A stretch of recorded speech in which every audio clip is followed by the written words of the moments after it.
വീടൊക്കെ തന്നൂടെ ഞങ്ങൾക്ക്? ഒരു വീട്ടിൽ എത്ര കുടുംബം താമസിക്കുന്ന ഒരു വീട്ടിൽ നമുക്ക് പറ്റുമോ?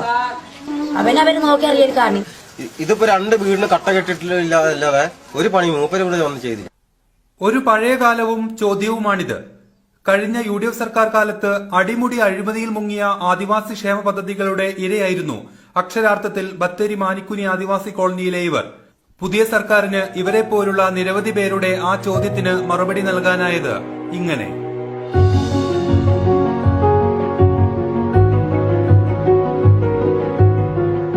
ഗോത്ര വിഭാഗങ്ങൾക്ക് മാത്രം 3123.62 ഏക്കർ ഭൂമിയാണ് ഭൂരഹിതർക്കായി സർക്കാർ നൽകിയത്.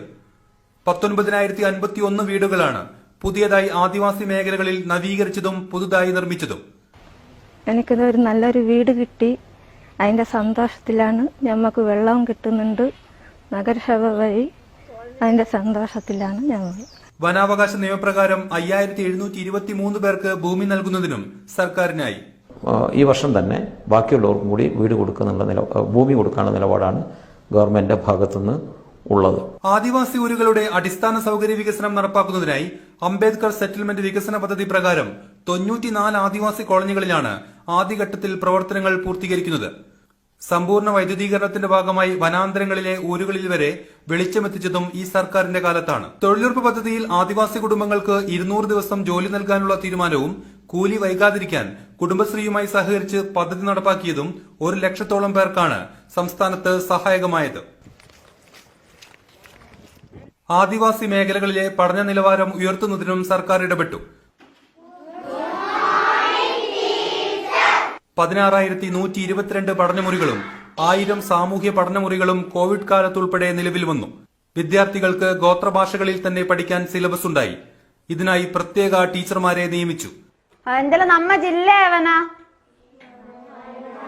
വയനാടാ. പ്രത്യേക പരിഗണന കൊടുത്ത് സ്പെഷ്യൽ തീരുമാനത്തിന്റെ ഭാഗമായി 241 ടീച്ചർമാരെ വയനാട്ടിൽ മെന്റർ ടീച്ചർമാരായിട്ട് നിയമിച്ചിട്ടുണ്ട്. പട്ടികവർഗ വിഭാഗങ്ങളിലെ ഒരു കുടുംബത്തിൽ ഒരാൾക്ക് ജോലി നൽകുക എന്ന ലക്ഷ്യത്തിനായുള്ള ആദ്യഘട്ട പ്രവർത്തനങ്ങളിൽ 1,715 യുവതി യുവാക്കൾക്ക് പരിശീലനം ആരംഭിച്ചു. 74 പേർക്ക് ആദ്യഘട്ടത്തിൽ തന്നെ നിയമനം നൽകി. വയനാട്ടിൽ മാത്രം 52 പേർക്ക് പോലീസിലും 17 പേർക്ക് എക്സൈസിലും ജോലി ലഭിച്ചു. 125 പേരെ കൂടി നിയമിക്കാനും നടപടികൾ പൂർത്തിയായി. 267 അധ്യാപകരെയാണ് ആദിവാസി മേഖലകളിൽ നിന്ന് സർക്കാർ നേരിട്ട് നിയമിച്ചത്. ഒരുപാട് TTCയും BEdും കഴിഞ്ഞ ഒരുപാട് ആൾക്കാരുണ്ടായിരുന്നു. അവരാരും തന്നെ ജോലിയൊന്നും ഇല്ലാതെ ഇരിക്കുന്ന സമയത്തായിരുന്നു ഈ ഒരു പോസ്റ്റ് വന്നത്. അതുകൊണ്ട് ഈ ഒരു പോസ്റ്റ് വന്നതോടുകൂടി ഒരുപാട് പേർക്ക് ജോലി കിട്ടി. ആത്മാഭിമാനത്തിലേക്ക് ആദിവാസി വിഭാഗങ്ങളെ കൈപിടിച്ചു നടത്തി ഈ സർക്കാർ. ഊരുകളിലെ വികസന പ്രവർത്തനങ്ങളിൽ ഇടപെടാനുള്ള അധികാരം ഊരുകൂട്ടങ്ങൾക്ക് നൽകിയത് അഴിമതി അവസാനിപ്പിച്ചു. ആനുകൂല്യങ്ങളായല്ല, അവകാശമായി ഭൂമിയും വീടുമെന്ന സ്വപ്നം മാറി. ആദിവാസികളുടെ പഴയ ദുരിതകാലങ്ങൾ മെല്ലെ മാഞ്ഞുപോവുകയാണ് കേരളത്തിൽ.